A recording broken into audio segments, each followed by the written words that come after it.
Good morning, fourth class. Take out your English grammar book and open to page number 83.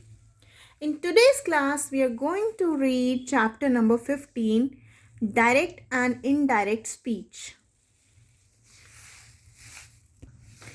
As you can see in the picture, एक boy और एक girl में conversation हो रही है, वो आपस में बात कर रहे हैं. So read the following conversation. Boy क्या बोल रहा है? Bowling is a nice game. और गर्ल रिप्लाई करती है, इट इज इंटरेस्टिंग. तो ये क्या हुआ? Direct speech. जब डायरेक्टली कॉन्वर्सेशन हो रही है बिटवीन टू पर्सन्स तो वो होता है डायरेक्ट स्पीच. अब इनडायरेक्ट स्पीच कब यूज करते हैं? जब लेट्स से कोई थर्ड पर्सन आता है, लेट्स से उसका नाम है रोहन, और वो बताता है कि इस बॉय ने क्या बोला, तो वो जो स्पीच यूज करेगा उसे बोलेंगे हम इनडायरेक्ट स्पीच. ठीक है. So this is the direct speech. अब इसको हम देखते हैं इनडायरेक्ट स्पीच में कैसे लिखेंगे.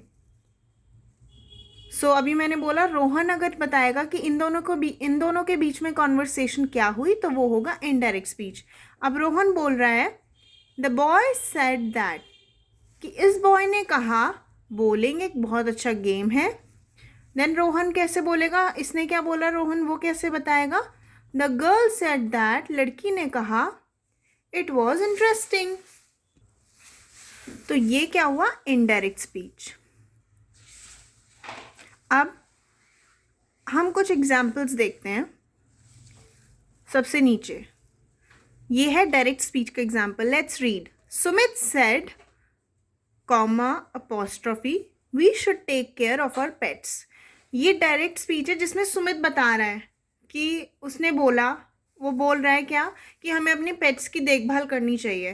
तो डायरेक्ट स्पीच के इंडिकेटर्स क्या हैं? आप कैसे रिकग्नाइज कर सकते हो कि कोई सेंटेंस डायरेक्ट स्पीच में है? तो आप देखो कॉमा लगा होगा सेड के बाद, और जो बात बोली गई है वो अपोस्ट्रोफीज में एनक्लोज्ड होगी. अब इसके इनडायरेक्ट स्पीच पे आते हैं. तो अब जैसे मैं किसी को बताऊं कि सुमित ने क्या बोला, तो मैं कैसे बोलूँगी? Sumit said that. अब आप देखो यहाँ से कॉमा और अपोस्ट्रोफीज हट चुके हैं, और सेंटेंस को किससे हमने ज्वाइन किया? दैट से. एंड फिर हम लिखेंगे we should take care of our pets. तो ये इनडायरेक्ट स्पीच आप कैसे पता कर सकते हो?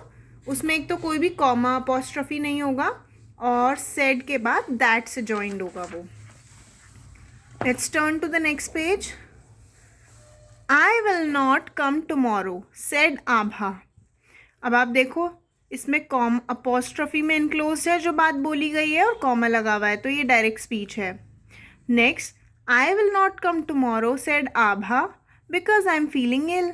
अब इसमें भी आप देखो अपोस्ट्रोफीज हैं, कॉमा है, और दो बातें कही हैं आभा ने कि वो कल नहीं आएगी क्योंकि वो बीमार है.